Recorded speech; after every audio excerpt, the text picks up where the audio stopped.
मंडल की व्याख्यानमाला के दूसरे दिवस में आप सभी का बहुत बहुत स्वागत है। हमारे आज की व्याख्यानमाला के मुख्य वक्ता सांसद वरुण गांधी जी हमारे बीच में पधार चुके हैं।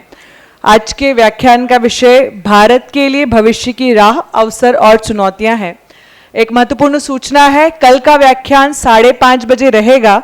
कल हमारे बीच में व्याख्यान में माननीय उपसभापति राज्यसभा हरिवंश नारायण सिंह जी दिल्ली से रहने वाले हैं और विषय रहेगा नए दौर की चुनौतियां।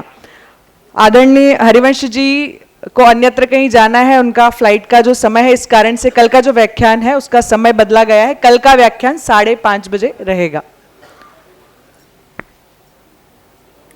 बाहर एक डेस्क है, यहाँ से जाते समय आप उसमें अपना नाम, मोबाइल नंबर और पता लिखा सकते हैं ताकि विभिन्न माध्यमों से आप तक कार्यक्रमों की सूचना पहुंचाई जा सके। माननीय वरुण गांधी जी का हम स्वागत करते हैं। देश के सबसे स्वच्छ शहर और मां अहिल्या की नगरी इंदौर में आपका बहुत बहुत स्वागत है।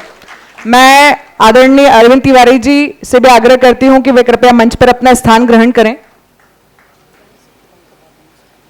आप सभी से विनम्र आग्रह है, कृपया आप सभी अपना मोबाइल फोन साइलेंट मोड पर रखेंगे और पुनः एक विनम्र आग्रह है कि किसी भी प्रकार का रिकॉर्डिंग बीच जब व्याख्यान होगा तो उसमें न करें, शिष्टाचार के अंतर्गत आता है, इसलिए बहुत विनम्रता पूर्वक इस बात के लिए आग्रह करती हूं।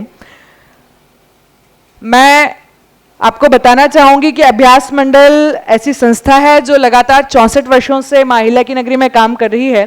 विभिन्न वैचारिक विषयों पर तो हम काम करते ही हैं, लेकिन यहाँ जो कान नाला था उसको कान नदी के रूप में कैसे लाया जा सकता है, विद्यार्थियों को कैसे सामाजिक सरोकार के साथ जोड़ा जा सकता है, शहर के मास्टर प्लान की बात हो, स्मार्ट सिटी का विषय हो, मेट्रो का विषय, ऐसे जिस प्रकार के विषय जो शहरी विकास का हिस्सा है उसको लेकर के काम करना, राजनेताओं और प्रशासनिक अधिकारियों से बातचीत करके एक जो प्रेशर ग्रुप है, सभी सामाजिक जो संस्थाएं हैं उनको माध्यम बनाकर जो विभिन्न क्षेत्रों में काम करते हैं, ऐसे सभी लोग, पूरा शहर जो है वो अभ्यास मंडल का हितैषी है।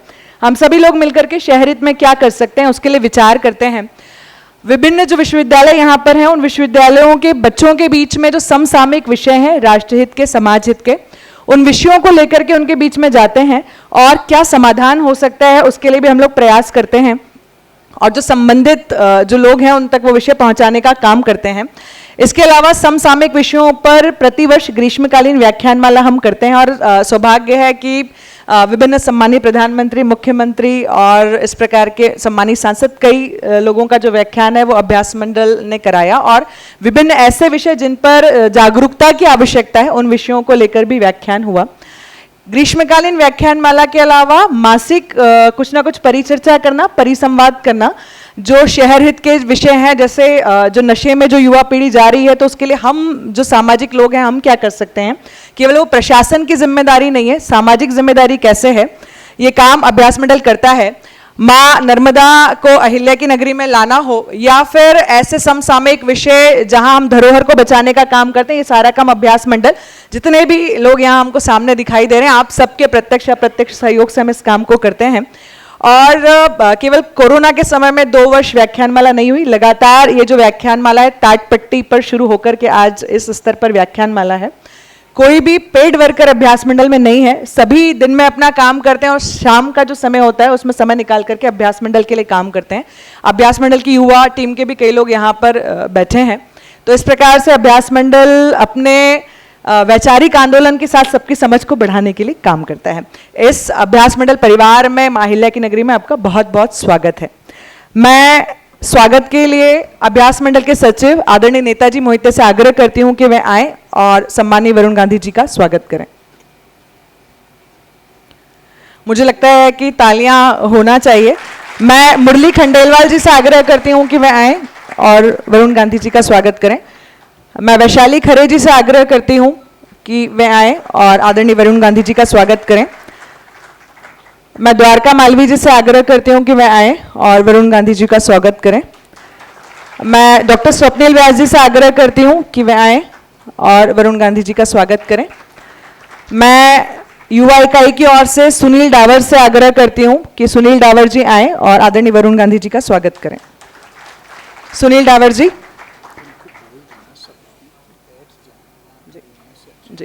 सुनील डावर जी आइए। और आप जितने भी लोग सभागार में खड़े हैं, आप सभी से सविनय आग्रह करती हूं कि कृपया सभी कुर्सियों पर अपना स्थान ग्रहण करें। पराग भैया, स्वप्निल भैया, कृपया। जो व्यक्तित्व आज हमारे बीच में है, सामान्यतः राजनीतिक व्यक्तित्व के रूप में हम इन्हें जानते हैं। आप पीलीभीत लोकसभा निर्वाचन क्षेत्र से सांसद हैं, भारतीय जनता पार्टी के इतिहास में सबसे युवा राष्ट्रीय महासचिव रहे हैं, अपनी बेबाक लेखनी के लिए, बेबाक बोलने के लिए जाने जाते हैं। आप लेखक हैं, विचारक हैं और अर्थशास्त्री। इतना परिचय मुझे लगता है हम सब जानते होंगे।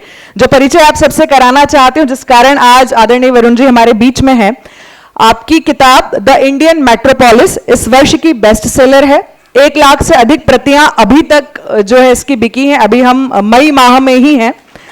आपकी लिखी हुई पुस्तक रूरल मैनिफेस्टो विश्वविद्यालय में पढ़ाई जाती है। एमए इकोनॉमिक्स और पीएचडी इकोनॉमिक्स के रेफरेंस बुक है। आपका काव्य संग्रह स्टिलनेस पोएम्स काफी प्रसिद्ध है, यह भी बेस्ट सेलर रहा है। आगामी दिसंबर माह में आपका एक और काव्य संग्रह आने वाला है।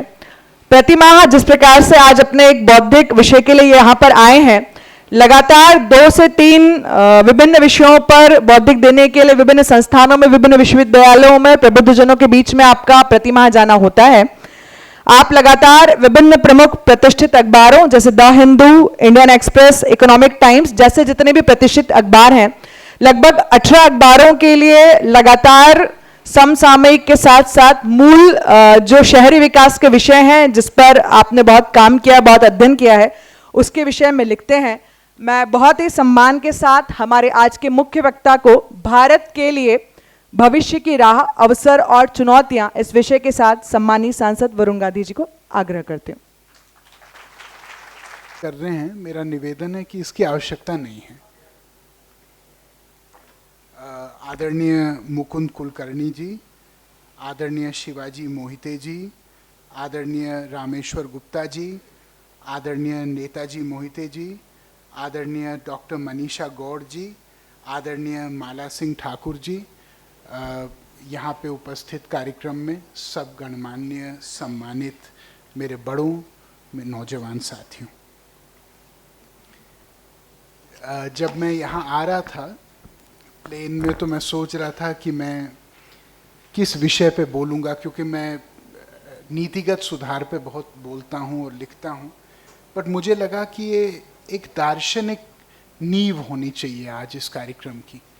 मैं फिर से आपसे निवेदन कर रहा हूँ कि ये this is not a media event, तो जो लोग आए हैं बहुत बहुत धन्यवाद, लेकिन फिर से मैं निवेदन कर रहा हूँ आप सब लोगों को, पीछे भी आप कैमरा चला रहे हैं, ये एक मीडिया इंटरैक्शन नहीं है मान्यवर, तो आप आए हैं, बहुत बहुत धन्यवाद, लेकिन मेरा विनम्र निवेदन है कि इसकी आवश्यकता नहीं है।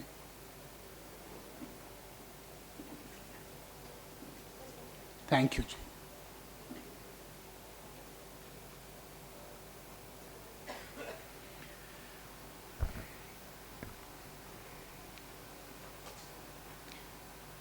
भारत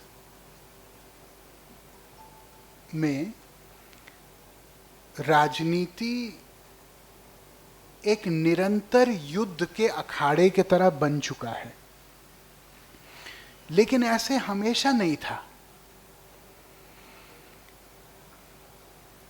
पंडित नेहरू ने मावलंकर जी को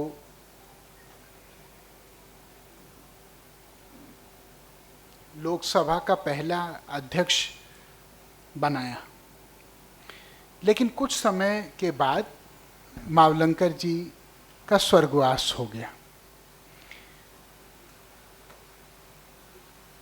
उसके बाद उन्होंने सरदार हुकुम सिंह जी को लोकसभा अध्यक्ष बनाया। अब बात ये थी कि 6 महीने पहले सरदार हुकुम सिंह जी ने एक बहुत भयानक भाषण दिया था लोकसभा में, जिसमें उन्होंने कहा था कि नेहरू चोर हैं, झूठे हैं, फरेबी हैं और बहुत ही औसत दर्जे के नेता हैं। अब जब ये बात सार्वजनिक हुई कि भाई इनको आगे कर दिया गया है, तो सब लोग दंग रह गए, क्योंकि ये सरदार हुकुम सिंह जी जो थे वो अकाली दल के सांसद थे और अकाली दल के 4 ही सदस्य थे। उस समय कांग्रेस की बहुत एक बड़ी बहुमत थी। तो लोगों उनके पास गए, उन्होंने कहा पंडित जी क्या आप सरदार हुकुम सिंह का नाम आपने लिया, शायद आप सरदार बलदेव सिंह की बात कर रहे हैं जो रक्षा मंत्री थे। तो उन्होंने कहा नहीं नहीं, मैं तो हुकुम सिंह की बात कर रहा हूँ। हुकुम सिंह खुद ही बहुत उनको अजीब लगा, तो गए उनसे मिलने सदन में। तो उन्होंने कहा पंडित जी मैं नहीं चाहता हूँ कि बाद में कोई दुविधा आपके मन में हो, कोई कन्फ्यूजन हो, आपको शायद याद नहीं है मैंने ऐसे ऐसे बोला। उन्होंने कहा मुझे तो बहुत अच्छी तरह याद है। तो उन्होंने कहा तो आपने मेरे को लोकसभा अध्यक्ष बना दिया। तो पंडित जी ने कहा कि इस समय देश में बहुत नेहरू नेहरू चल रहा है, ऐसे भी लोग बहुत विराट पदों पे आसीन होने चाहिए और जो नेहरू को कुछ भी बोलने की हिम्मत रखी।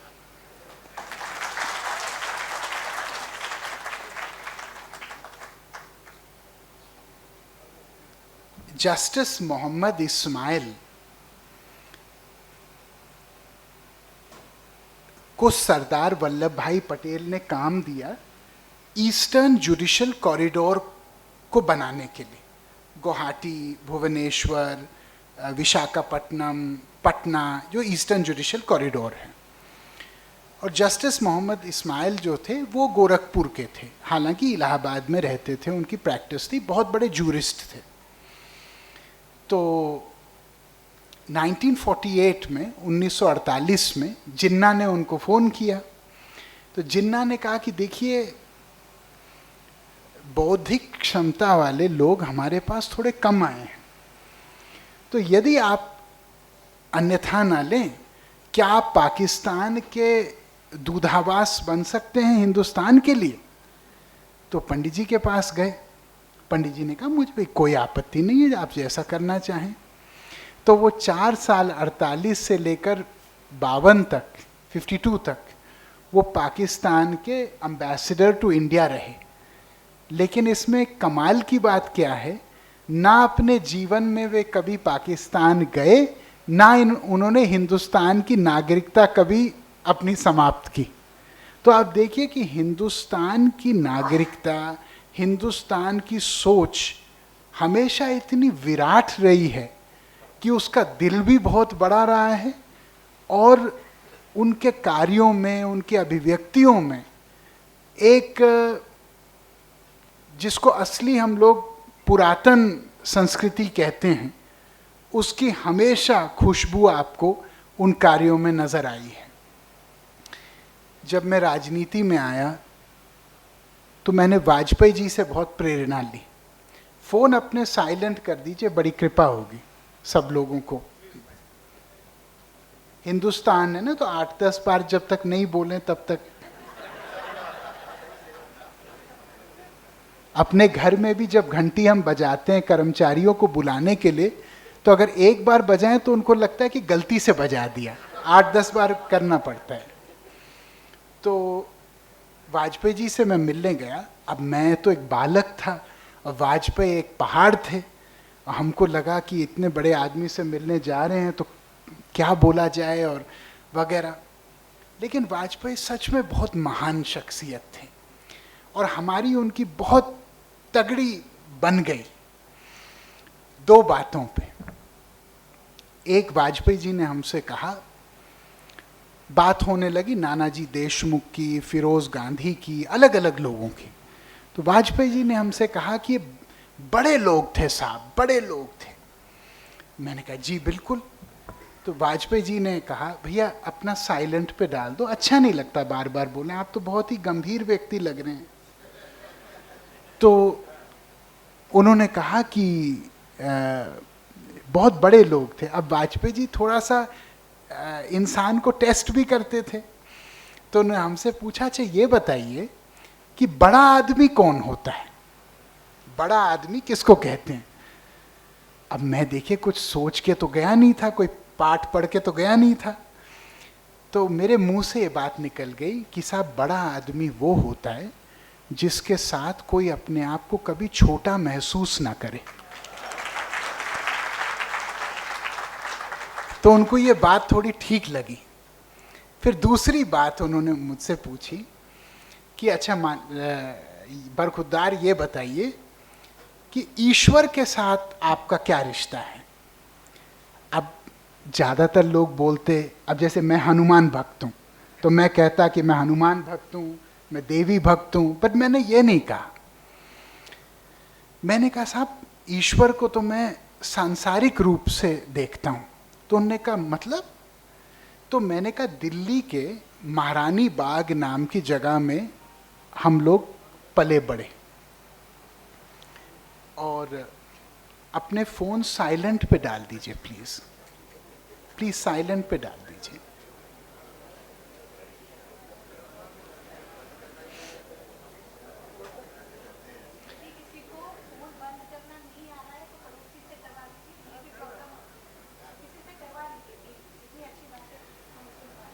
हम लोग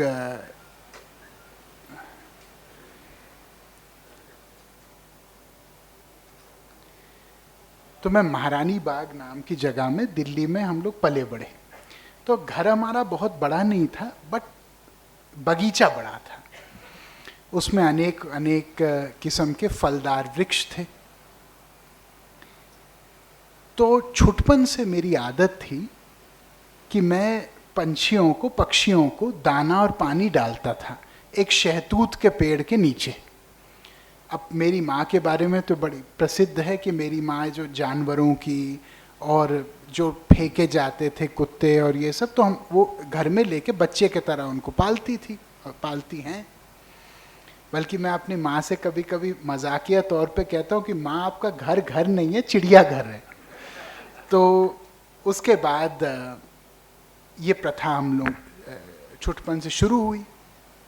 अब एक दिन मैं स्कूल से आया 7-8 साल के आयु में, और मैंने देखा कि एक सफ़ेद रंग का नया कुत्ता था, जिसको जंगली कुत्ते कहते, देसी कुत्ते, जो फेंका हुआ था किसी के द्वारा। तो मैं उसको प्यार करने लगा, पर बेचारा नया था, डरा हुआ होगा कि कौन है हाथ मार रहा है। तो उसने मुझे काट दिया, और काट भी दिया और मुझे दौड़ाने लगा। अब मैं दौड़ा और मैं उस शहतूत के पेड़ के इर्द गिर्द आया जहाँ मैं वो दाना और पानी डालता था, और मैं चिल्लाया, मैंने ज़ोर से आवाज़ दी कि कोई सुरक्षा कर्मी या कोई माली या कोई इस प्रकार का आके हम लोगों को बचाए। कोई नहीं आया, लेकिन वो सारे पंछी नीचे उतर के उन्होंने कुत्ते के ऊपर आक्रमण कर दिया। और ये मेरी पहली सीख थी कि जब आप संसार के नियम का पालन करते हैं तो कहीं ना कहीं वो नियम भी आपकी रक्षा करते हैं। और जब मैंने ये बात वाजपेयी जी को बोली कि भाई भगवान को मैं इस बात से जोड़ता हूँ, तो उन्होंने मेरे सर पे अपना हाथ रख दिया। हम लोग काफ़ी प्रवास में रहते हैं, कभी इधर कभी उधर, अलग अलग लोगों से सीखने का मौका मिलता है, समझने का मौका मिलता है।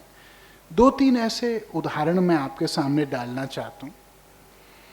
अक्सर हम लोगों को लगता है, यहाँ जितने लोग बैठे हैं, कि हम एक ही व्यक्ति हैं, एक ही व्यक्ति हैं, और एक व्यक्ति क्या कर सकता है, एक व्यक्ति से सामाजिक परिवर्तन या उत्थान कितना हो सकता है। मैं मुर्शिदाबाद गया था, मैं समझना चाह रहा था बंगाल में कि मुर्शिदाबाद जो आखिरी स्थान पे था शिक्षा के दृष्टि से बंगाल में, वो पहले स्थान पे कैसे गया। मैंने इनसे पूछा, मैंने कहा भाई, डीएम से मैंने पूछा, ज़िला अधिकारी से, तो उन्होंने कहा बाबर अली से बात करो। मैंने कहा भाई बाबर अली कौन है, कौन है बाबर अली? तो उन्होंने कहा एक लड़का है, आप मिल लीजिए। तो मैं एक गांव गया, उस गांव का नाम है भपटा। तो ये बाबर अली जो था, एक सीमांत किसान का, मजदूर का बेटा था, और कम आयु में ये अपने स्कूल में जाता था जो करीबन 5-6 किलोमीटर दूर था, और 5-6 किलोमीटर दूर स्कूल था, और अकेले गांव का बच्चा था जो स्कूल में जाता था। तो उसको बहुत इस बात का कष्ट था कि भाई मैं अकेले शिक्षा प्राप्त कर रहा हूँ, बाकी सब यहाँ पे अनपढ़ रहेंगे। तो वहाँ थोड़ी चौक लेके, थोड़ा मतलब टेराकोटा टाइल लेके वहाँ से एक ब्लैक बोर्ड बनाया, और एक अमरूद के पेड़ के नीचे उसने कहा कि जो भी मैं उस दिन सीखूंगा, मैं वापस आके अपने गांव के बच्चों को जो भी सीखना चाहे उनको सिखाऊंगा। तो 5 बच्चे आए, 10 बच्चे आए, 20 बच्चे आए, फिर 100 बच्चे हो गए। और उसने कहा कि जो भी मैं रोज सीखूंगा, जितना मेरी क्षमता है मैं सिखाऊंगा। तो किसी हिंदुस्तान के मीडिया ने उसके बारे में नहीं लिखा, क्योंकि हिंदुस्तान की मीडिया के ऊपर वैसे ही इतने अच्छे अच्छे काम है लिखने के लिए आजकल, तो उन्होंने नहीं लिखा। लेकिन CNN, जो अमेरिका का सबसे बड़ा चैनल है, उन्होंने इस बात को देखते हुए उसको real hero of the year award दिया, $1,00,000। अब कोई और गरीब व्यक्ति होता, आप सोचिए, तो उससे घर बनाता, गाड़ी ले लेता, ज़मीन खरीदता। पर बाबर ने कहा नहीं, ये शिक्षा के द्वारा आया, ये शिक्षा में ही जाएगा। तो उसने एक बड़ा स्कूल बनाया, मैं गया हूँ उसमें, मतलब बड़ा स्कूल क्या, एक बड़ा हॉल ही आप मान के चलिए। और उसने कहा कि सारे पैसे ईमानदारी में इसमें जाएंगे, श्रमदान गांव वालों ने दिया। और उसने कहा इस स्कूल में एक ही खासियत रहेगी कि निशुल्क पढ़ाई होगी। नहीं, वो खासियत नहीं है, जो पढ़ेगा उसी को पढ़ाया जाएगा जो बाद में जाके टीचर बनेगा और लोगों को पढ़ाएगा, और ये एक आंदोलन होगा। और अभी तक वहाँ करीबन 400 लोग पढ़ गए हैं, जिन्होंने अपने अपने गांव में जाके छोटे मोटे स्कूल शुरू किए और शिक्षा का काम आगे बढ़ाया उस क्रम को। तो कभी भी आप सोचते हैं ना कि एक व्यक्ति क्या कर सकता है, तो एक ही व्यक्ति दुनिया बदलता है हमेशा, और हो सकता है वो व्यक्ति आप स्वयं हैं। तो हमें अपने आप को कभी भी कम मत समझिए। एक और हम लोगों के अंदर एक दुविधा रहती है। वो दुविधा ये रहती है कि जीवन ने हमारे साथ न्याय नहीं किया। यहाँ जितने लोग बैठे हैं सबको लगता है कि भाई मेरे को और नियति अगर ज़्यादा देती है ना, देवी मुझे और ज़्यादा कृपा बरसाती, ये सब होता तो फिर बहुत मैं कुछ कर सकता था। मैं एक व्यक्ति की आपको उसके द्वारा व्याख्या बताना चाहता हूँ। श्रीकांत बोला का पता नहीं नाम आपने सुना है कि नहीं। श्रीकांत तेलंगाना के सीतारामापुरम में पैदा हुआ, नेत्रहीन था, पूरे तरह नेत्रहीन। तो जब गरीब परिवार में इस तरीके के पैदा होते हैं तो आदमी डर जाता है, किसी भी परिवार में डर जाएगा, वहाँ तो मतलब बहुत ही ज़्यादा जर्जर स्थिति है। तो उन्होंने कहा कि हम इस बच्चे को रखना नहीं चाहते। तो उनके दादा दादी ने कहा कि कोई बात नहीं, हम रख देंगे, हम पालेंगे। तो उन्होंने उसको पालन पोषण का जिम्मा उठाया। अब श्रीकांत पढ़ाई में बहुत अच्छे, तो श्रीकांत ने क्या किया कि वो 10th में 95% मार्क्स ले आया। उसके बाद वो साइंस पढ़ना चाहता था, तो बोर्ड ने कहा कि आप साइंस नहीं पढ़ सकते क्योंकि आप नेत्रहीन हैं। तो आप प्रयोग कैसे करेंगे, एक्सपेरिमेंट्स कैसे करेंगे, सिलेबस पूरी नहीं कर पाएंगे। तो इस तरीके का है मसला।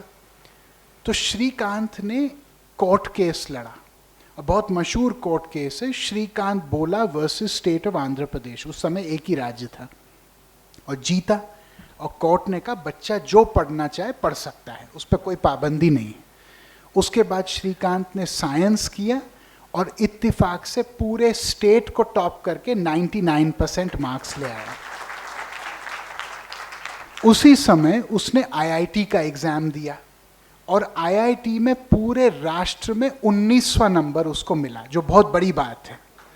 लेकिन IIT ने उससे लेने को मना कर दिया, क्योंकि IIT ने कहा भाई ये नेत्रहीन है, ये कैसे हॉस्टल में रहेंगे, कैसे मेस में खाएंगे, इनके साथ 2 और लोग रखने पड़ेंगे, तो ये जिम्मा हम नहीं ले सकते भैया, हम रिजेक्ट कर रहे हैं जगह देने के बाद। तो उसने कहा देखिए मैं लड़ाई झगड़े में अपने समय का दुरुपयोग नहीं कर सकता। उसने अमेरिका की MIT में अप्लाई किया स्कॉलरशिप के लिए, जो दुनिया की सबसे प्रतिष्ठित प्रौद्योगिकी की संस्था है, और MIT ने उसको फुल स्कॉलरशिप दिया, 100% स्कॉलरशिप। वहाँ उसने एस्ट्रोफिजिक्स की पढ़ाई की, और MIT में गोल्ड मेडल प्राप्त कर दिया। उसके बाद नासा, अमेरिकन गवर्नमेंट, सारे लोगों ने कहा आप हमारे लिए काम करिए। तो उसने कहा नहीं भाई, मैं राष्ट्रभक्त व्यक्ति हूँ और मैं हिंदुस्तान में ही वापस आऊँगा। और उसने कंपनी बनाई बॉलेंट इंडस्ट्रीज। आज बॉलेंट इंडस्ट्रीज 1000 करोड़ की कंपनी है और उसकी खासियत क्या है कि उसमें जो 75% लोग काम करते हैं वो नेत्रहीन हैं या अपंग हैं। तो जिस व्यक्ति को नियति ने कुछ भी नहीं दिया, उस व्यक्ति ने मन भारी न करके फिर भी ये सोचा कि मैं समाज को, राष्ट्र को वापस कितना दे सकता हूँ। ऐसी ऐसी कहानियों से हम लोगों को प्रेरणा लेनी चाहिए। अभी मैं तेलंगाना में था, मैं हैदराबाद एक लेक्चर देने गया, तो एक उदाहरण मैंने देखा रवि तेजा का। लड़का सा था रवि तेजा, 12-14 साल का। तो एक दिन उसने देखा कि ये सड़क में गड्ढा है, तो उसने कॉपरेटर से बात की वगैरह, लेकिन कोई किसी ने मदद नहीं की, जैसे होता है। तो उसने कहा कि भाई मैं इधर उधर के चक्कर क्यों काटूं, हम और हमारे मित्रगण मिलकर इसकी भरपाई खुद कर लेंगे। तो उन्होंने सड़क के गड्ढे की भरपाई की। आजकल सोशल मीडिया का ज़माना है, तो उन्होंने कहा कि एक काम करते हैं कि पूरे सिकंदराबाद में और हैदराबाद में जहाँ सड़क के गड्ढे हैं वहाँ हम सबकी भरपाई एक एक करके रहेंगे, ताकि सरकार शर्म करे और ये सोचे कि बच्चे कर रहे हैं और हम लोग बैठे हैं। अब आप सोचिए कितनी बड़ी मुहिम बन गई कि बेंगलोर की म्यूनिसिपैलिटी जिसका नाम है BBMP, उन्होंने उस बच्चे को, 15 साल का क्या है, बच्चा ही तो है, उसको बुला के कहा कि देखिए आप हम लोगों को प्रेरणा दीजिए, मार्गदर्शन दीजिए कैसे करें। तो ये सब नए लड़कों ने एक ऐप बनाया जिसका नाम है BBMP पॉटहोल रिपोर्टर। और BBMP पॉटहोल रिपोर्टर इतना सफल प्रयोग हुआ, क्यों हुआ? वो क्या करता है कि बेंगलोर में कहीं भी सड़क में गड्ढा हो और आप उसका स्नैपशॉट लेके अपडेट कर लेते हो उस ऐप पे, तो यदि 48 घंटे पे उसकी भरपाई नहीं हुई तो जो इंजीनियर है उस इलाके का, उसके रोज तनख्वाह के 100 रुपए डिडक्ट होते हैं और आपके अकाउंट में ऐड होते हैं। तो अगर ऐसा प्रयोग इंदौर में भी हो तो आप सोचिए शहर कितना आगे बढ़ेगा। हमारे देश में अगर 2 चीजों में के वजह से देश जहां जाना चाहिए वहां नहीं गया, वो है पारदर्शिता और जवाबदेही। यहां कोई न जवाबदेही अपनी स्वीकार करता है, न किसी सूचना की पारदर्शिता है। 2 उदाहरण मैं आपको देना चाहता हूं, अंतर्राष्ट्रीय उदाहरण जिससे हम सीख ले सकते हैं। इटली जो है वो यूरोप का सबसे भ्रष्ट देश माना जाता था, मतलब बहुत समय से। और यूरोपियन यूनियन ने कहा कि हम लोग जो इंफ्रास्ट्रक्चर के लिए पैसा इटली में देते हैं वह हम लोग नहीं देंगे, क्योंकि वो पैसा लोगों तक जा नहीं रहा, भ्रष्टाचार में बीच में लोग खा रहे हैं। तो 2 बच्चों ने, 21 साल के बच्चों ने एक ओपन डेटा प्लेटफॉर्म बनाया जिसका नाम है मॉनिथॉन। मॉनिथॉन मतलब मॉनिटर और मैराथन। और मॉनिथॉन ने क्या किया, उसने कहा कि अगर जो भी इंफ्रास्ट्रक्चर प्रोजेक्ट के लिए पैसा आएगा, मान लीजिए एक ब्रिज के लिए, एक रोड के लिए, एक पुल के लिए, किसी चीज के लिए, तो उसका टाइम बाउंड तरीके से कितना बनना चाहिए रोज, वो उस पर लिखा जाएगा, और कितना एक्चुअली बना उस पर लिखा जाएगा। कौन से मजदूर उस प्रोजेक्ट पे काम कर रहे हैं उनके नाम और नंबर लिखे जाएंगे, ठेकेदार का नाम नंबर लिखा जाएगा, और कोई भी नागरिक, इंटरैक्टिव है तो कोई भी नागरिक फोटो से, फोन से या लिखित में ईमेल के द्वारा उसको चुनौती देके ये कह सकता है कि भाई जो आप बात रख रहे हैं इस बात में तनिक सी भी सच्चाई नहीं है, ये देखिए। अब आप सोचिए, हमारे राष्ट्र में हमको तो जानकारी ही नहीं किसी चीज़ की। मान लीजिए आपके यहाँ एक सड़क बन रही है और आप देख रहे हैं कि भाई इसमें पीली ईंट डल रही है, इसमें खराब क्वालिटी का सामान डल रहा है, तो आप किसको ढूंढेंगे? आपको तो ये जानकारी नहीं है, ना मुझे जानकारी है। अगर पता चला कि ठेकेदार फलाना है और आप उसके पास गए और आपने कहा मान्यवर ये कॉन्ट्रैक्ट आपने लिया है लेकिन काम ठीक से नहीं हो रहा, वो क्या रिस्पॉन्स आपको देगा आप मेरे से अच्छा जानते हैं, मैं क्यों बोलूं। बड़े प्यार भरी भाषा में आपको बोलेगा कि आप चल सकते हैं। तो ट्रांसपेरेंसी बहुत इंपॉर्टेंट है किसी भी राष्ट्र को महान बनाने के लिए। एक और मैंने देखा जर्मनी में सांसदों के ऊपर और वहां के जो विधायक हैं उनके ऊपर एक कानून लागू है। एक वेबसाइट बनी, उसका नाम है फ्रागनस्टार्ट, आस्क द स्टेट। मतलब आप व्यवस्था से पूछ सकते हैं। क्या पूछ सकते हैं? जो मन में प्रश्न हो वो उसको एक बार क्यूरेट किया जाता है कि भाई सही है, कोई बेतुकी बात या उसमें कोई गाली गलौज तो नहीं है। और यदि उनको लगे कि हाँ इस बात की एक वैधता है, एक प्रामाणिकता है, तो आप क्या करें? एज अ लॉ 3 दिन के अंदर आप लोगों को एज अ एमपी या एमएलए आपको उसको जवाब देना पड़ता है ऑन द वेबसाइट। अब आपके भी सांसद हैं, मैं स्वयं सांसद हूं। सच्चाई के साथ अगर हम बोलें, क्या सब लोग अपने सांसद विधायक तक पहुंच सकते हैं? असंभव नहीं है, बट कठिन जरूर है ना, कठिन है। रिस्पॉन्स दें, नंबर सबके पास नहीं होता, नंबर होता भी है तो किसी सहायक का या सचिव का, वो आगे बात को बढ़ाए ना बढ़ाए, बहुत लेयर्स हैं। एक ऐसा समय आना चाहिए जहां आदमी इन पदों को अपने मान सम्मान से ना जोड़ के अपने आप को केवल कर्तव्य से जोड़े। मैं अमेरिका गया और मैंने बिल क्लिंटन से अपॉइंटमेंट लिया, जो पूर्व के राष्ट्रपति थे। हिलरी क्लिंटन विदेश मंत्री रही, अन्य राष्ट्रपति के लिए चुनाव लड़ी, बड़े लोग हैं।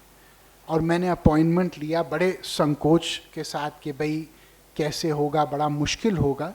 मैं आपको बात बताऊं कि मैं जब गया तो मैंने देखा कि उन्होंने खुद दरवाज़ा खोला और मैं उनके घर में गया। अमेरिका का राष्ट्रपति तो बहुत बड़ी चीज़ होती है इस दुनिया में, और उन्होंने खुद अपने हाथ से मेरे लिए चाय बनाई। कोई अहंकार नहीं, कोई कुछ नहीं। और मैं इतना प्रेरित होके आया, मैंने सोचा, और उन्होंने जाते जाते मेरे से एक बात कही।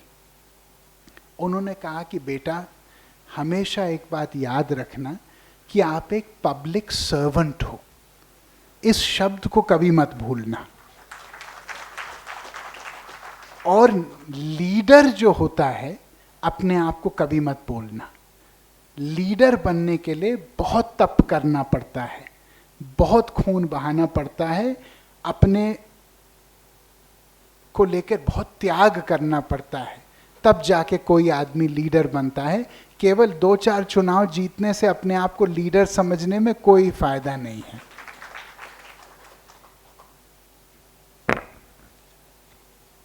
कुछ बुनियादी मुद्दों पे मैं अपने बात बोलना चाहता हूं। आनंद जी, आप बैठ जाइए, यहां पे बैठ जाओ।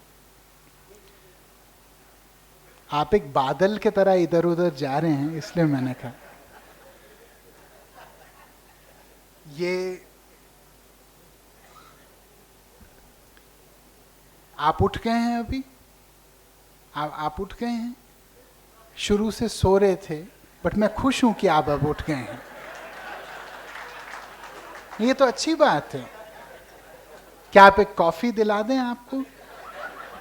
देखिए, दिनचर्या में आदमी व्यस्त रहता है, थक के आता है ना। वैसे ही मेरी आवाज आदमी को सुला देती है, क्या बोले इसमें। थोड़े देर अब मत सोइए। कुछ समय पहले मैंने अखबार में पढ़ा कि लैम्बोर्गिनी आप सुनने आए हैं मान्यवर? आइए, बैठ जाइए यहाँ पे, आ जाओ। जब कुर्सी खाली, आप अपना बैग नीचे कर लीजिए, आप आ जाओ, आ जाओ, आ जाओ, आगे आ जाओ। देखिए, समाज के अंतिम व्यक्ति को आगे लाने का काम भी हम लोगों को करना पड़ेगा। आइए।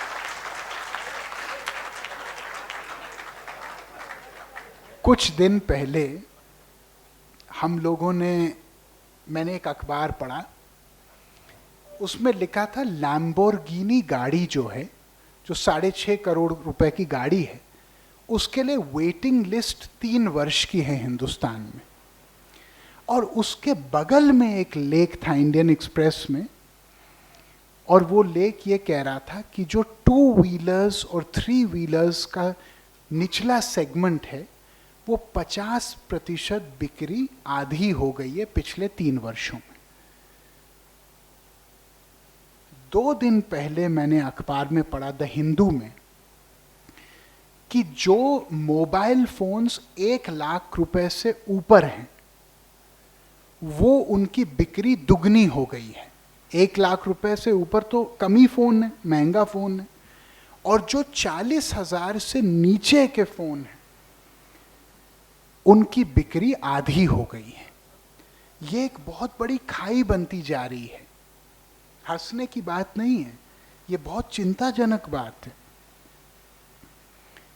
अब इस चीज को कैसे हम लोग पाते हैं? कुछ आर्थिक बिंदु मैं आपके सामने रखना चाहता हूं। इस समय भारत सरकार में और सारे प्रदेश सरकार को जोड़ते हुए 1 करोड़ सरकारी पद रिक्त हैं, 1 करोड़ सरकारी पद खाली हैं, 1 करोड़ सरकारी नौकरियां खाली हैं इस समय। अब आप कहेंगे क्यों खाली हैं? क्यों खाली हैं भाई? सब लोग नौकरी देना चाहते हैं, वोट तो ऐसे आते हैं। क्योंकि आज रोजगार प्रणाली किस तरफ बढ़ रही है? शायद आप इस बात को जानते हैं कि पिछले 20 वर्षों में, और खास करके पिछले 10 वर्षों में, और खास करके पिछले 5 वर्षों में, लगभग 80% जो नई सरकारी नौकरियां हैं, भले किसी भी प्रदेश सरकार की हो या केंद्र सरकार की, वो संविदा की नौकरियां पे दी जा रही हैं, केवल संविदा पे। पिछले 3 साल में 93% नई नौकरियां संविदा पे हैं। जो महारत्न कंपनीज हैं, ओएनजीसी सबसे बड़ा है, ओएनजीसी में पिछले 3 साल में 99% नई नौकरियां संविदा पे दी गई हैं। 99%। आम आदमी जाएगा कहां पे? कहां जाएगा? देखिए, अगर हर चीज का, मैं निजीकरण के हर चीज के खिलाफ नहीं हूं। मैं जानता हूं कि निजीकरण के लिए एक आर्थिक संरचना का एक हिस्सा है, लेकिन यदि निजीकरण हर चीज का होगा तो इंदौर का नौजवान, पीलीभीत का नौजवान, बलिया का नौजवान, बक्सर का नौजवान, बर्धमान का नौजवान क्या नौकरी पाएगा? या ज्यादातर क्या दिल्ली, बेंगलोर और मुंबई के ही नौजवान पाएंगे? ये सोचने का विषय है। क्योंकि इंदौर का नौजवान भले पढ़ा लिखा हो, लेकिन जिस तरीके के सामाजिकरण ये एमएनसीज पसंद करते हैं, जिस तरीके की अंग्रेजी पसंद करते हैं, पहनावा पसंद करते हैं, फूफा पसंद करते हैं, वो कहाँ पे वो जाएगा आगे? सोचने का विषय। रोजगार को लेके मैं आपको एक स्टैटिस्टिक बताना चाहता हूं। पिछले 10 वर्षों में पब्लिक सेक्टर जॉब्स के लिए जो एग्जाम्स होते हैं, चाहे नीट हो, चाहे एसएससी हो, कोई भी हो, उसमें 42 करोड़ लोगों ने एग्जाम दिया है। ठीक है, 42 करोड़ लोगों ने। आपको पता है 42 करोड़ लोगों ने जो एग्जाम दिया है 10 वर्षों में, उसमें से कितने लोगों को नौकरी मिली है? क्या कोई अंदाजा लगा सकता है? जिनकी ज्वाइनिंग हुई है, मात्र 8 लाख। 42 करोड़ लोगों ने जो सरकारी एग्जाम दिए हैं, 8 लाख लोगों को उसमें रोजगार प्राप्ति हुई है। उसका प्रतिशत क्या है आप मेरे से अच्छा समझ सकते हैं। अब सवाल यह है कि नौजवान जाएगा कहां पे? बहुत सारे लोग कहते हैं कि भाई नौजवान सरकार पे क्यों, सुनिए, एक्सक्यूज मी, वहां पे जगह है आपके पास? हाँ ठीक। अब बहुत सारे लोग कहते हैं भाई नौजवान सरकार के ऊपर एक बोझ क्यों बने? भाई हर नौजवान को रोजगार देना सरकार का तो जिम्मा नहीं है। ठीक है, अब आप मुझे एक बात बताइए, आप रोजगार नहीं दे सकते? ठीक है, इस बात को समझा जा सकता है। लोन प्रणाली क्या है हमारे देश में? आज बहुत सारे लोग मेरे सामने बैठे हैं, कहीं ना कहीं पे आप लोगों में से कई लोग ऐसे हैं कि कभी ना कभी लोन की बहुत सख्त ज़रूरत पड़ती है। क्या मैं सही कह रहा हूँ कि मैं गलत कह रहा हूँ? अपनी बेटी की शादी के लिए, अपने काम के विस्तार के लिए, अपने बच्चों को पढ़ाने के लिए, अपने अगर कोई तबीयत किसी की ज़्यादा खराब हो गई उसके अस्पताल बिल के लिए एक आम हिंदुस्तानी को लोन की ज़रूरत पड़ती है। अब लोन किसको दिए जा रहे हैं हमारे देश में, समझने की बात है। मैं यहाँ प्राइवेट सेक्टर बैंक्स की बात नहीं कर रहा, क्योंकि वो तो गरीब को चिमटे के साथ भी नहीं छूते। पब्लिक सेक्टर बैंक्स की क्या स्थिति है? पब्लिक सेक्टर बैंक्स में, और ये सरकारी आंकड़ा है, ये कोई मेरी अभिव्यक्ति नहीं है, पब्लिक सेक्टर बैंक्स में इस समय 71% लोन, 71% लोन उन उद्योगपतियों को मिलता है जिनकी 1000 करोड़ से ज्यादा सालाना लेन देन है। 1000 करोड़ से ज्यादा सालाना लेन देन, 71% लोन बैंकों के।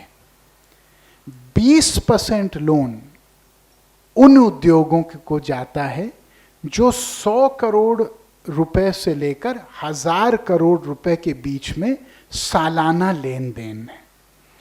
इसका मतलब 91% लोन इस देश के प्राइवेट सेक्टर बैंक्स का जा रहा है उद्योगपतियों के द्वारा, और 99.999% हिंदुस्तानी को 9% लोन मिल रहे हैं, जिसमें किसान, नौजवान, लघु उद्योग, अन्य शून्य मजदूर। ठीक है, अब ये क्यों हो जा रहा है? क्योंकि बैंक कहते हैं भाई ये गरीब को हम लोन देंगे, ये तो चोरी करते हैं, ये लोन वापस देते नहीं, ये पैसा खा जाते हैं,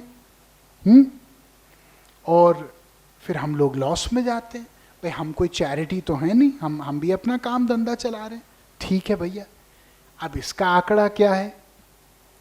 पिछले 10 वर्षों में यदि 150 करोड़ हिंदुस्तानियों का संपूर्ण बैड लोन क्रेडिट देखा जाए, मेरा आंकड़ा नहीं है, वित्त मंत्रालय का आंकड़ा है, 150 करोड़ हिंदुस्तानियों के, संपूर्ण हिंदुस्तानियों के बैड लोन क्रेडिट अगर देखा जाए कि कितने लोन बैड हो गए, 3 बार आप नहीं दे पाए और आपने फिर सरेंडर कर दिया, हम नहीं दे सकते, कितने पैसे हैं? 80,000 करोड़ रुपए, ठीक है, 80,000 करोड़ रुपए बैड लोन्स हो गए। उसी कार्यकाल में, उसी दौरान देश के जो 20 सबसे बड़े उद्योगपति हैं, देश के 20 सबसे बड़े उद्योगपति हैं, उनके बैड लोन्स कितने हैं? 5,60,000 करोड़ रुपए। ये मेरा आंकड़ा नहीं है, ये सरकारी आंकड़ा है। क्या ये महत्वपूर्ण बात है कि नहीं है? कि संपूर्ण हिंदुस्तानियों के बैड लोन कितने? 80,000 करोड़। और देश के 20 सबसे बड़े उद्योग के कितने बैड लोन है? 5,60,000 करोड़। तो ये सोचने की बात है मान्यवर कि गरीब देश को नहीं खा रहा, जो खा रहा है, मैंने बात आपके सामने रख दी।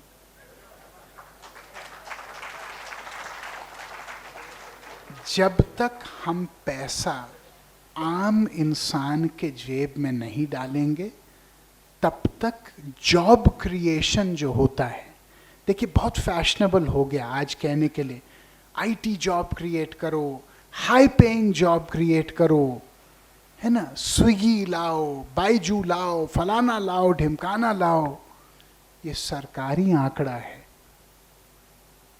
कि जब एक इंटरनेट पेइंग जॉब क्रिएट होता है तो 4 आम नौकरियां ध्वस्त होती हैं। और आप अच्छी तरह जानते हैं मार्केट तबाह हो गए।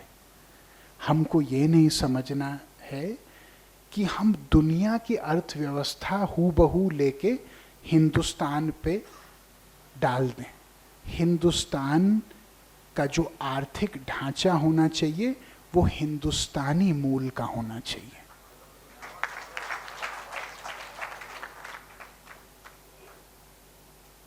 हम लोग यदि देखें कि नौकरी आर्थिक हमारी जो शिक्षा है, आखिरकार जो हमारी शिक्षा प्रणाली है वो टूटी क्यों है? ऐसा क्यों है कि स्नातक तो करोड़ों लोग बन रहे हैं, उसके बाद अपने पैर पे खड़े नहीं हो पाते? मेरा ये मानना है जैसे जर्मनी में, फ्रांस में, कोरिया में कितने प्रतिशत स्नातक जो हैं वो स्किल्ड हैं, वो कौशल्य विकास प्राप्त हैं। हिंदुस्तान में 4%। और साउथ कोरिया में कितने हैं? 96%। 4% हिंदुस्तान में और साउथ कोरिया में स्किल्ड कितने हैं ग्रेजुएट्स? 96%। क्यों? क्योंकि हमारे यहाँ ड्यूअल एजुकेशन नहीं है। ड्यूअल एजुकेशन मतलब जिसमें आप साथ साथ पढ़ाई करें और साथ साथ आप एक उद्यमिता सीखें, एक एंटरप्रेन्योरशिप सीखें। मान लीजिए कि आपका बेटा या बेटी साइकोलॉजी में उनकी बहुत रुचि है। क्या ऐसा नहीं हो सकता कि 10th के बाद वो 2 साल एक साइकोलॉजिस्ट के यहाँ एक अप्रेंटिसशिप कर ले, काम सीख ले? या मान लीजिए वो बायोलॉजिस्ट बनना चाहे, तो वो सिखा के कि देखिए बायोलॉजिस्ट आप बन सकते हैं, लेकिन बायोकेमिस्ट्री में आप फार्मास्यूटिकल कंपनी में काम कर सकते हैं, आप ये कर सकते हैं, अभी से आप एक अप्रेंटिसशिप कर लीजिए ताकि आपको समझ में आए ये काम आपके लिए है भी कि नहीं है। और यदि है तो उसके साथ साथ आपको ये भी सिखाया जाए कि उस काम में से आप पैसे कैसे कमा सकते हैं। देखिए हम लोग एक सोशलिस्ट देश रहे हैं, लेकिन आज जो नई पीढ़ी है वो अपने पैर पे खड़ा होना चाहती है। वो अपने माता पिता के ऊपर बोझ नहीं बनना चाहते, वो बहुत जल्दी आगे बढ़ना चाहते हैं। लेकिन आगे कैसे बढ़ें? एक तो लोन प्राप्ति नहीं है, दूसरा अगर लोन मिल भी जाए तो बिजनेस की जानकारी भी तो प्राप्त की जाती है ना। सब लोग पैदा तो हुए नहीं है बिल गेट्स बन के। बिल गेट्स भी बिल गेट्स बने बहुत वर्षों के बाद, उसमें नियति की भी भूमिका थी। तो इसलिए मेरा निवेदन ये है कि कौशल विकास पे बहुत काम हो केवल थियोरेटिकल काम नहीं, उस पे प्रैक्टिकल नॉलेज कैसे एक आम इंसान ले सकता है। जैसे मैं आपको एक उदाहरण देता हूँ नवीनीकरण की, टेक्नोलॉजी की, इनोवेशन की। क्या आप लोग समझते हैं कि इंटेलेक्चुअल प्रॉपर्टी क्या होती है? जो देश की जो बौद्धिक संपदा होती है ना, जब आप नई चीज बनाते हैं तो उसकी रक्षा एक होती है, उसकी प्रोसेस की रक्षा होती है। क्या यहाँ पे किसी ने शार्क टैंक नाम का शो देखा है? ठीक है, तो शार्क टैंक में एक प्रश्न हमेशा पूछते हैं कि क्या आपके पास एक यूटिलिटी पैटेंट या डिजाइन पैटेंट है? मतलब कि ये जो प्रक्रिया है, क्या ये प्रक्रिया आपके नाम पे रजिस्टर्ड है कि आप उसके मालिक हैं, आप उसकी रक्षा कर सकते हैं? हिंदुस्तान में जो 90% लोग पैटेंट प्राप्त करे हैं वो विदेशी हैं। विदेशी हैं। क्यों विदेशी हैं? क्योंकि अमेरिका में एक पैटेंट प्राप्त करने के लिए कितने समय लगते हैं? 6 हफ्ते। और हमारे देश में कितना समय लगता है? 2 वर्ष। अब जब 2 वर्ष आप किसी को लगाओगे किसी प्रक्रिया में, तो चीन में 6 महीने बाद उसी चीज आधे दाम में बनने लगेगी, क्योंकि आपने तो उसकी रक्षा की नहीं है, पैटेंट प्रोटेक्शन है नहीं। अब मान लीजिए कि ये मालवा का सोयाबीन बहुत मशहूर है, तो मैं ये कहता हूँ अगर दार्जिलिंग की चाय बन सकती है तो यहाँ का सोयाबीन इस नाम से क्यों नहीं पूरे दुनिया में बिक सकता है? मैं एक उदाहरण दे रहा हूं। क्यों? क्योंकि इसके पैटेंट प्रोटेक्शन नहीं है। हमारे यहां जब वास्को ड गामा देश में आया तो देश को सोने की चिड़िया बोलते थे। सोने की चिड़िया इसलिए नहीं बोलते थे क्योंकि हमारे पास राजा महाराजा थे और सोना चांदी थी। नहीं नहीं नहीं, 40% दुनिया का जो टेक्सटाइल जीडीपी था वो हिंदुस्तान का था। हम केवल और केवल कपड़े के बल पे सोने की चिड़िया थे। ये जानकारी बहुत लोगों को प्राप्त नहीं है। उस समय के जो बड़े महानगर थे, चंदेरी, पोचमपल्ली, कांचीपुरम, भदोई, आज वो गोस्ट टाउन बन गए हैं, राख में, वीरान में। बुद्ध बनारस क्यों जाता है अपनी बात रखने? इसलिए नहीं क्योंकि बनारस में कोई धार्मिक पवित्रता थी, क्योंकि बनारस ट्रेडिंग सेंटर था पूरे उत्तर भारत का। उसको लगा कि यहाँ अपनी बात रखेंगे, प्रवचन करेंगे तो चारों तरफ उसका संदेश फैलेगा। हमने अपने ट्रेडिशनल यंत्रों को सिकुड़ने दिया है। जो ट्रेडिशनल स्ट्रेंथ थी हमारी, और उसमें कपड़ा उद्योग एक बहुत बड़ा उद्योग था। और कपड़ा उद्योग क्यों महत्वपूर्ण है? क्योंकि वो रोजगार बहुत पैदा करता है। आज बांग्लादेश का 57% जीडीपी केवल कपड़े उद्योग से है। और आप जानते हो कि पर कैपिटा बांग्लादेश हिंदुस्तान को ओवरटेक कर चुका है अभी, जिसके ऊपर हम लोग हंसते थे। मेरा ये मानना है कि मैंने एक संसद में एक प्राइवेट मेंबर बिल डाला है जिसका नाम है भरोसा, भारतीय रोजगार संहिता। और उसमें मैंने निवेदन किया है कि हम लोग नई नौकरियों के ऊपर खर्च करें, इससे पहले जो 1 करोड़ रिक्त पद हैं उनकी भरपाई करते हैं। क्योंकि 1 करोड़ पद यदि भरपाई होगी तो उसके 5-7 करोड़ लोगों के ऊपर सीधा आर्थिक असर पड़ेगा। क्वालिटेटिव इम्पैक्ट पे हमको काम करना है। देखिए, हर बार चुनाव आता है तो कुछ चीज़ें अब तकिया कलाम बन गई हैं।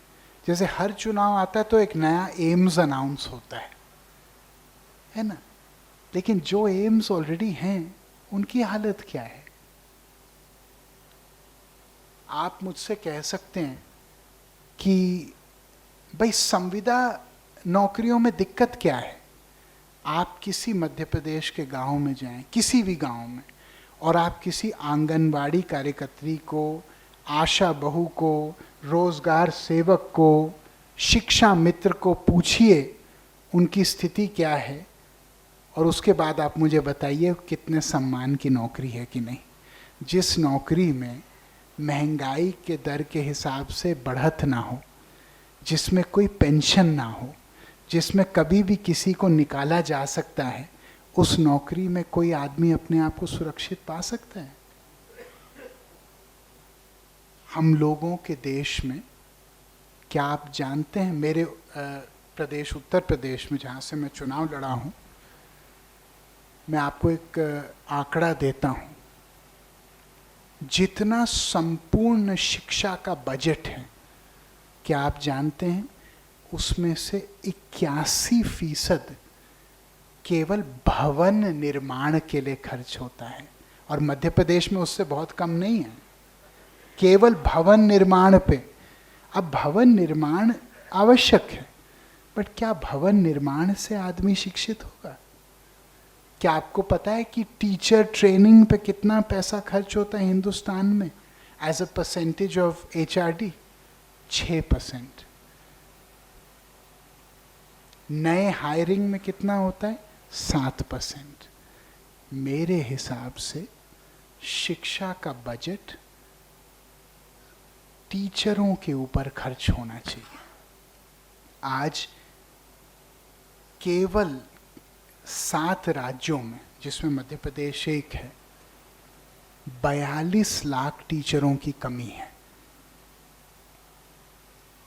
क्यों? सोचने की बात। एग्जाम पेपर लीक के बारे में आप सोचिए। कभी कभी आप पढ़ते होंगे कि ये एग्जाम लीक हो गया, ये एग्जाम पेपर आउट हो गया। हर प्रदेश में होता है।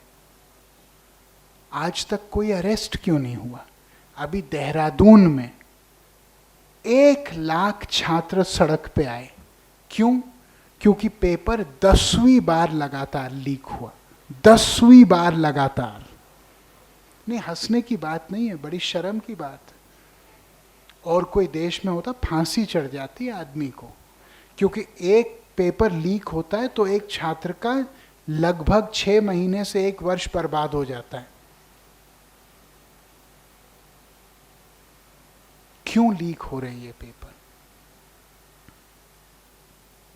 मैं ज्यादा कुछ बोलना नहीं चाहता, केवल मैं उत्तर प्रदेश और बिहार का एक शिथिल तरीके से उदाहरण पेश करूंगा कि 42% बिहार में जो शैक्षिक संगठन हैं, जो डिग्री कॉलेज हैं, जो ये सब हैं, उनके मालिक कौन हैं? जनप्रतिनिधि। और उत्तर प्रदेश में 48%। इससे आगे मैं कुछ बोलना नहीं चाहता।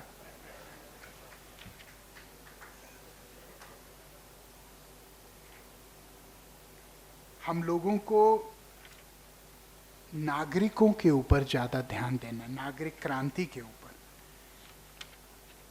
हम लोग ये नहीं सोच सकते कि सरकार अपनी जिम्मेदारी ना निभाए। अपने जिम्मेदारियों के बारे में भी हम लोगों को सोचना है। वाइट कॉलर जॉब्स की बात यदि करें, लोग कहते हैं ना अच्छी नौकरियां, कोविड के बाद क्या स्थिति है? जो 18 मिलियन हमारे देश में वाइट कॉलर जॉब्स थे, आज वो 13 मिलियन हो गए हैं। मैं फिर से एक बात रखना चाहता हूँ, उसके बारे में प्रश्न उत्तर चाहूँगा, क्योंकि मैं आपसे सीखने आया हूँ यहाँ पे कि कैसा हिंदुस्तान हम चाहते हैं, कैसी सामाजिक और राजनीतिक प्रक्रिया हम चाहते हैं। मैं एक ही वाक्य में बोलूँगा, हम एक ऐसी प्रक्रिया चाहते हैं जो अगले चुनाव की नहीं, अगले पीढ़ी के बारे में ध्यान दें। और राजनीति केवल चुनाव दर चुनाव तक ना घूमे, पीढ़ी पीढ़ी के बीच में क्या सेतु स्थापित करना है, इसके बारे में विचार मंथन हो। अभ्यास मंडल ने जो इस देश की बौद्धिक संपदा की रक्षा का भार उठाया है और इंदौर जैसे एक बहुत महत्वपूर्ण महानगर में इस प्रथा को जीवित रखा है। मैं चाहता हूं कि मैं आप सब लोगों को प्रणाम करूं। इस कार्यक्रम में आने के लिए बहुत बहुत धन्यवाद। और मैं इतना ही कहूँगा कि एक समय था जहाँ देश का कोई ऐसा बड़ा नेता नहीं था जो अपना अखबार ना चलाता हो। लोकमान्य तिलक केसरी चलाते थे, गांधी हरिजन और लीडर चलाते थे, मौलाना आज़ाद कौमी तंजीम चलाते थे, और जो नहीं चलाते थे वो किसी के लिए लिखते ज़रूर थे। आज ये प्रथा जो है वो शांत नहीं होनी चाहिए। हमको राजनीति में विचारक भी चाहिए, हमको सोचने वाले लोग इसलिए चाहिए ताकि हमारे देश में जो जिज्ञासा है, जो हमारी देश की असली रीढ़ है, वो मौन ना हो। और मैं आप लोगों से भी एक निवेदन करूंगा, अभिव्यक्ति एक वन वे स्ट्रीट ना हो, एक टू वे कम्युनिकेशन हो। यहाँ कितने लोग हैं जो ट्विटर पे हैं, अपना हाथ खड़ा करें, और कितने लोग फेसबुक पे हैं, अपना हाथ खड़ा करें। मैं एक निवेदन आपसे करता हूँ, चाहे मैं हूँ, मेरा अकाउंट है वरुण गांधी 80, चाहे कोई भी हो, आप अपनी बात करते रहना, अपनी बात रखते रहना, चाहे बात सकारात्मक हो या कभी कभी थोड़ी सी कड़वी हो।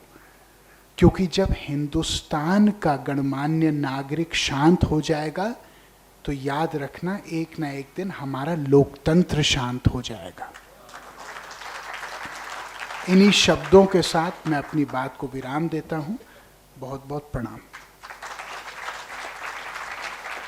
यदि किसी के पास कोई प्रश्न हो तो मैं उसका उत्तर देना चाहूँगा। जी, आप पहले से नहीं है लिखित?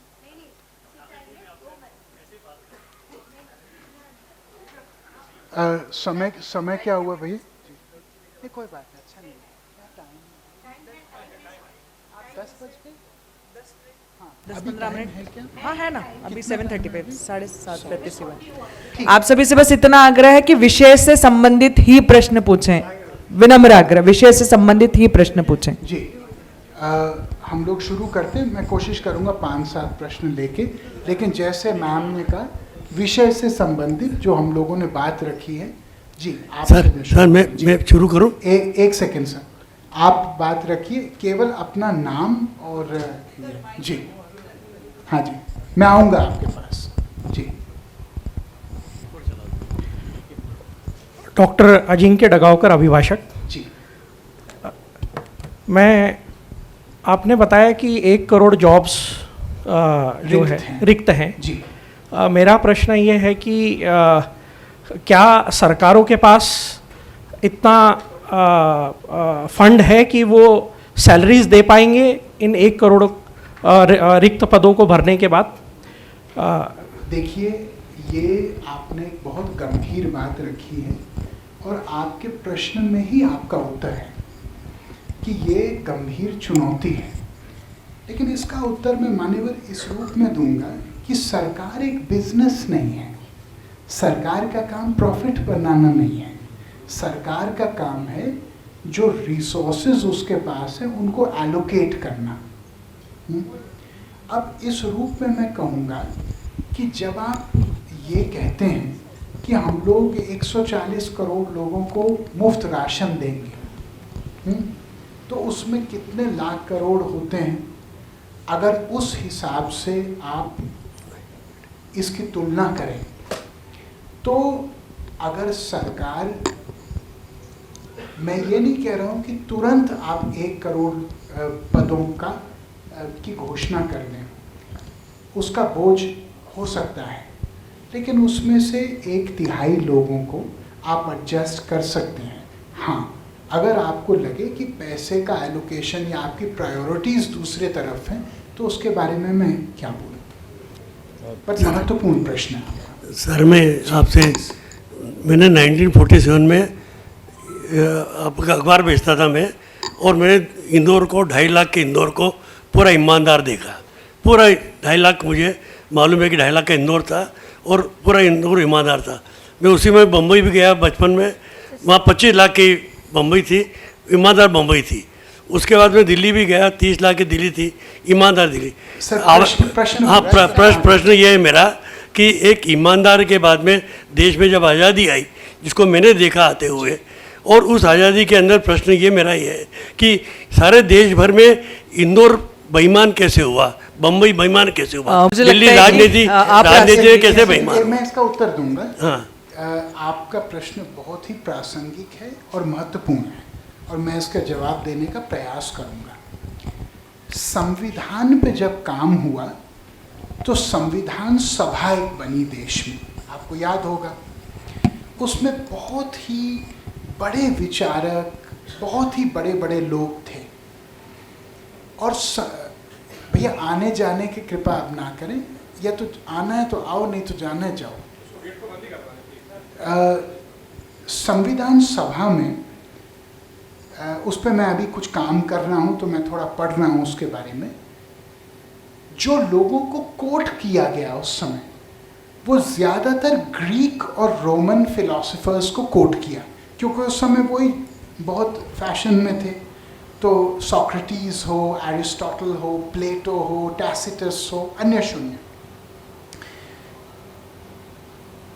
उसके द्वारा चाहे डॉक्टर राधाकृष्णन हो, चाहे बाबा साहब अम्बेडकर हो, चाहे नेहरू हो, चाहे कोई भी हो जिसने अपनी बात वहाँ रखी, चाहे श्यामा प्रसाद मुखर्जी हो, चाहे कोई भी हो, वो सारे लोग एक बात पे बहुत दृढ़ थे कि अच्छे लोग समाज में, और अच्छे लोग होंगे तो देश की रक्षा होगी। श्यामा प्रसाद मुखर्जी का एक बहुत फेमस उसमें अभिव्यक्ति है, the good man on the हिल, कि पहाड़ पे अगर एक अच्छा आदमी हो तो पहाड़ की रक्षा होगी। बाबा साहब अम्बेडकर ने कहा द पैट्रिशियन क्लास, मतलब एक ऐसा समाज जो पिता तुल्य हो, जो देश की रक्षा करे। मेरा सोचना थोड़ा अलग है। मेरा सोचना ये है, आप इंसान के अच्छाइयों के ऊपर देश का भविष्य निर्भर नहीं करा सकते। आपको ऐसा ढांचा बनाना पड़ेगा। इसलिए यदि मेरी स्पीच को आपने सुना, मैंने 2 बार कहा कि 2 चीज़ बहुत महत्वपूर्ण है, एक पारदर्शिता, दूसरी जवाबदेही। अगर ये 2 चीज़ के मानक बहुत दृढ़ तरीके से आप स्थापित करें तो आदमी बुरा करना भी चाहे तो करने की क्षमता बहुत सीमित होगी। मैंने आशा करता हूँ मैंने आपके प्रश्न का उत्तर दिया। जी, एक सामान्य बात है कि हम भीख देने की बजाय किसी व्यक्ति को रोटी कमाना सिखाएं तो ज़्यादा बेहतर होगा, लेकिन ये हमारी जो राजनीति की संस्कृति है उसमें ये भिखारी बनाने वाली जो संस्कृति घुस गई है, उसका अंत कैसे होगा? देखिए, मैं आपसे एक निवेदन करूँगा। आप, मुझे लगता है, एक बहुत संपन्न व्यक्ति हैं, और नहीं, ये कोई आलोचना नहीं है। आप उस व्यक्ति की भी बात सोचें जिसको ना आज तक ढंग की शिक्षा मिली, जिसको ना उद्यमिता की कोई जानकारी मिली, जो कृषि भी कर रहा है लेकिन आधुनिक जानकारी और तकनीकी शिक्षा नहीं मिली। तो ये कहना कि भिखारी बना दिया, ये शब्दावली से थोड़ा चिंतित मैं होता हूँ। आप इस तरीके से बात को रखिए कि हम लोगों को मूलभूत सुविधाएं दे दें ताकि वो इतने सशक्त हों कि वो अपने भविष्य का निर्धारण खुद कर सकें। बहुत सारे लोग ऐसे हैं, बहुत सारे लोग ऐसे हैं जो आज भी उस स्तर तक पहुँचे नहीं। उनको वहाँ तक पहुँचाना हमारा कर्तव्य है, जिसके लिए अनेक संस्थाएं, अनेक लोग काम कर रहे हैं। लेकिन क्या समाज के अंतिम व्यक्ति का दर्द हम और आप जान सकते हैं? शायद पूरे तरह ना जान सकते। तो ये कहना कि भाई ये मुफ्तखोर हैं, ये भिखारी हैं, ये कहना बहुत आसान है। मैंने एक शो देखा था टीवी पे, उस शो का नाम था दिल्ली क्राइम। तो उस शो में एक लड़की होती है, वो सीरियल किलर होती है, लोगों का कत्लेआम करती है। तो जब उसको पकड़ा जाता है तो पुलिस ऑफिसर उसको कहती है कि भाई आपने इतने लोगों का कत्ल क्यों किया? तो उसका जवाब ये आता है कि आप पहले मुझे बताओ कि इन सब लोगों ने मिलके मेरे सपनों का कत्ल क्यों किया। तो होता क्या है ना कि हमको सब लोगों को उठाने का काम करना पड़ेगा।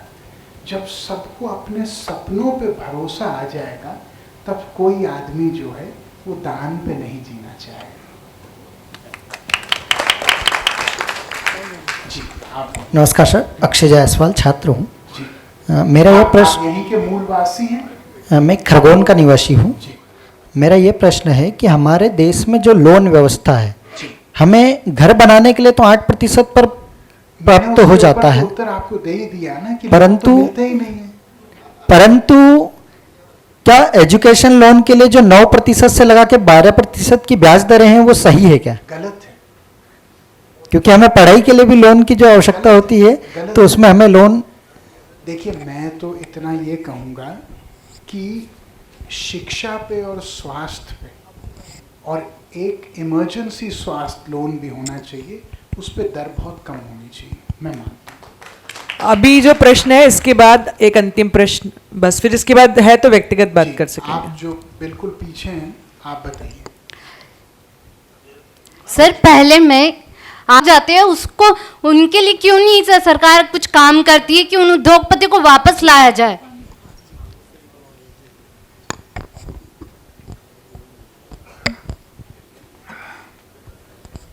मैं ये बात के बारे में बहुत विस्तृत रूप से बोल चुका हूँ, आपने नहीं सुना?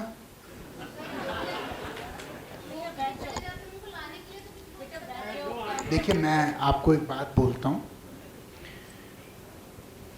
मैंने इसके बारे में लिखा भी है, बोला है, तो इसलिए मैं इस बात पे आगे केवल इतना ही कहूँगा कि जब एक बहुत समाज का अंतिम व्यक्ति होता है और वो लोन डिफ़ॉल्ट करता है, तो उसकी कुड़की होती है। कुड़की आप समझते हैं? उसके घर में जो संपत्ति है उसको जब्त किया जाता है। यही जो प्रथा है ये सबके ऊपर लागू होनी चाहिए। देश की संपत्ति जो है हम सब लोगों की संपत्ति है। आखिर हमारा भारत जो है वो केवल एक भौगोलिक स्थान नहीं है, ये भारत कहीं ना कहीं हमारे भावनाओं का एक मिश्रण है। तो एक भी रुपए जो भारत का है उसकी रक्षा बहुत ताकत से होनी चाहिए, और मैं आपके प्रश्न का आदर करता हूँ। मैं अतुल सेठ इंजीनियर हूँ। देखिए, एक ही महिला ने प्रश्न पूछा और आज सबसे धाकड़ प्रश्न उसने ही पूछा। भाई साहब, जब हिंदुस्तान आज़ाद हुआ तब हमारी एवरेज लाइफ 42 इयर्स की थी जी और रिटायरमेंट एज 58 ईयर्स। जी आज एवरेज लाइफ हमारी होगी 64 इयर्स जी और एवरेज जो रिटायरमेंट एज है वो 60 के आसपास है। तो आने वाले समय में ये जो एज बढ़ रही है, तो ये 60 से लेकर 90 साल का एक जो बहुत बड़ा वर्ग होने वाला है समाज में आने वाले समय में, जी। वो समाज के ऊपर क्या करेगा और कैसे करेगा? तो आप चाहते हो उनसे मजदूरी कराएं या आप क्या चाहते हैं? मुझे लगता है कि अभी जो रोजगार की समस्या आई, संविदा की देखिए, समस्या आई, मैं आपको बताता हूँ, आपने एक बहुत बढ़िया बात बोली है और मुझे लगता है कि आपने मेरे चैतन्य में, मेरे विवेक में खिड़की खोल दी है ये बात बोल के। क्योंकि मैंने भी इस चीज़ पे कभी ध्यान नहीं दिया जो बात आपने बोली है, और मैं आपका धन्यवाद देता हूँ। और मैं इतना ज़रूर कहूँगा कि जो लोग बहुत बड़े महारत प्राप्त हैं, जिसकी बहुत बड़ी सीख है, जैसे बहुत सारे सीनियर सिटीजन्स हैं जिनकी बात आप कर रहे हैं, उनको हमको राष्ट्र निर्माण में उनके सीख का, उनके विवेक का, उनके कौशल्य का सदुपयोग करना चाहिए। एक दो प्रश्न आखिरी, उसके बाद डन। जी सॉरी, हाँ प्लीज। सुनील दे दो माइक। जी जी मैम। हाँ जी, बेटा माइक ले जाओ पीछे। आपकी मूछें बहुत बढ़िया हैं। आपसे ही प्रश्न आखिरी पूछवाएंगे। एक बार मातृशक्ति पूछते हैं, उसके बाद आप करना। जी हेलो सर। नमस्कार जी। नमस्कार, मैं आपकी बहुत बड़ी फैन हूँ नहीं, और बहुत दूर से आई हूँ आपको सुनने के लिए भी। Thank you. सर मेरा प्रश्न ये है, इंडिया में अभी पिछले न्यूज़ के अनुसार पॉपुलेशन बहुत ज़्यादा हो रही है, जी। तो उस पर कितना असर पड़ेगा? सरकार को इसके लिए रोक लगाना चाहिए क्या? आप क्या बोल रहे हैं इस पर? देखिए, मैं ये बोलूँगा कि आपने एक ऐसे मुद्दे को उठाया है जो देश का अब सबसे महत्वपूर्ण मुद्दा है, और ये सच्चाई है कि ये देश के लिए एक अवसर भी है, लेकिन एक बहुत बड़ी चुनौती भी है। हम लोगों को शिक्षित करना पड़ेगा इसके लिए कि छोटा परिवार सुखी परिवार। हमारे दक्षिण के राज्यों में लोगों ने इसको समझ लिया है, लेकिन मैं एक ऐसे प्रदेश से आता हूँ जिसका नाम उत्तर प्रदेश है। मैं हमेशा थोड़ा लाइट वे में बोलता हूँ कि वो एक ऐसा प्रदेश है जिसके अंदर प्रश्न ही प्रश्न है, लेकिन कोई उत्तर नहीं है अभी तक। तो मैं ये कहूँगा कि हम लोगों को जिम्मेदारी समझानी पड़ेगी लोगों को। देखिए, एक इसमें समस्या मैं आपको बताऊं, आप भी अच्छी तरह जानते हैं कि जब ह्यूमन कैपिटल इंडेक्स, मानव संसाधन मानक जो होता है, वो बढ़ता है किसी राज्य का, तो लोग ऑटोमेटिकली बच्चे कम करने लगते हैं। जो आज 3-4 बच्चे एक परिवार में पैदा हो रहे हैं, उसमें एक कारण ये भी है कि लोग उनको रोजगार का यंत्र समझ के पैदा कर रहे हैं। लेकिन जब हम लोग ये बात लोगों के सामने रखने में सफल होंगे कि आज आप बहुत आगे बढ़ सकते हो और आपकी संतान बहुत आगे बढ़ सकती है, उनके सपनों की पूर्ति हो सकती है यदि परिवार थोड़ा सीमित हो। और मुझे ऐसा लगता है मैम कि हम उस तरफ बढ़ रहे हैं। थोड़ा बहुत समय लगेगा, लेकिन आज की जो युवा पीढ़ी है वो बड़े परिवार के हक में नहीं है।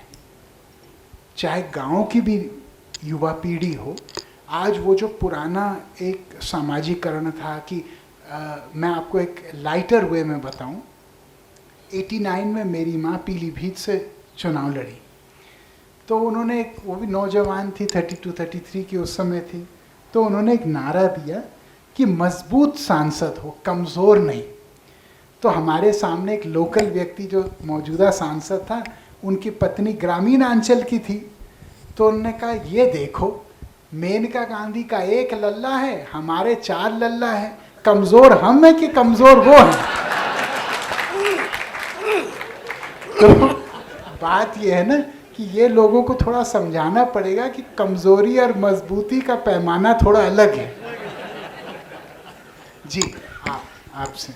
जी, देश में सड़क, पुल, मेट्रो ट्रेन्स ये सब खूब निर्माण हो रहा है। जी, मेरा ऐसा मानना है कि जब तक इस निर्माण में जो सरकारी आदमी है उसको तनख्वाह इस बात की मिलती है कि वो निर्माण ठीक ढंग का हो, तो जब तक सरकारी आदमी की जवाबदेही तय नहीं होगी, इस देश में जवाबदेही उसकी कुछ है ही नहीं।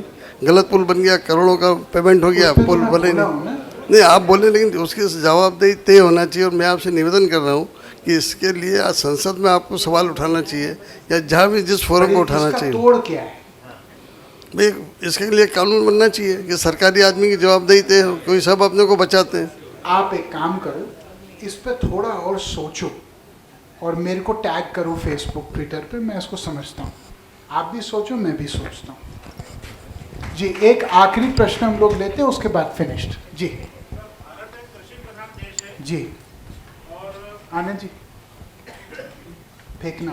छोटा परिवार सुखी परिवार का नारा हम कई वर्षों से सुन रहे हैं। जी, मेरा बेटा बाहर चला गया, पिताजी माताजी गांव पे कृषि कर रहे हैं, न वो मेरे साथ रह सकते, न मैं मेरे बेटे के साथ रह सकता, न मेरा बेटा यहाँ आकर के यहाँ पर या मेरे माता पिता के साथ रह सकता है। आपका प्रश्न क्या है? जी, तो सर इसमें ब्रेन ड्रेन के ऊपर आपका क्या कहना है? Brain drain, brain drain. देखिए, नहीं, इनको माइक दे दीजिए। मैं इसका जवाब देना चाहता हूँ, मेरे जवाब सुन लीजिए। मैं अमेरिका का जो स्पेस प्रोग्राम है वो नासा नामक संस्था चलाती है। आपने नासा का तो नाम सुना होगा, ह्यूस्टन और केप कैनावरल फ्लोरिडा में है। तो मैं नासा गया था देखने के लिए। मैं आपको बता सकता हूँ, मुझे बहुत गौरवान्वित महसूस हुआ कि जब मैं नासा के कैंटीन में गया, मैंने दो ही भाषाएं सुनी, एक हिंदी और एक तेलुगु। मैंने अंग्रेजी सुना ही नहीं वहाँ पे। 32%, सुनिए, 32% नासा के जो साइंटिस्ट हैं वो अमेरिकी मूल के हैं और 33% हिंदुस्तानी मूल के हैं। हिंदुस्तानी आदमी देश का सबसे दिमागी आदमी है, दुनिया का सबसे दिमागी आदमी है। दुनिया के सबसे बड़े वैज्ञानिक, डॉक्टर, वकील, किसी भी आप विदेश में चले जाओ, आपको हिंदुस्तानी मूल के या हिंदुस्तानी मिलेंगे।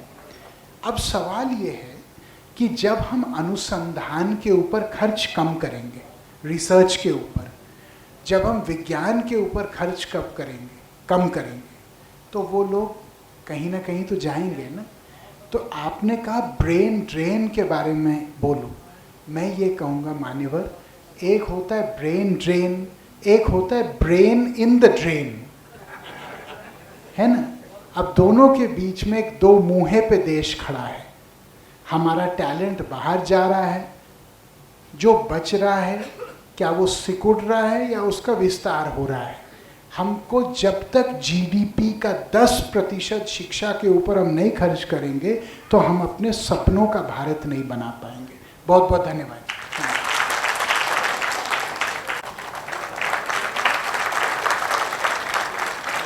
इसके पश्चात ग्रीष्मकालीन व्याख्यानमाला समिति के उपाध्यक्ष और इंदौर प्रेस क्लब के सम्मानीय अध्यक्ष अरविंद तिवारी जी से आग्रह करती हूं कि आभार प्रदर्शन करें।